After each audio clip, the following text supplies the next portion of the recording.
तोते अभिनंदन तो चल बाटरे झर फूल चंदन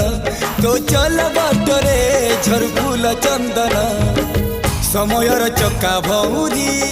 घुरे घुरे फूले कांदनालो चढ़ीबू तू फूल सवारी धीरे धीरे फूले कांदनालो बाहाघर सुख परा विधाता देइछि तोते विरह वेदना सबू सहिबाकू हवा मते।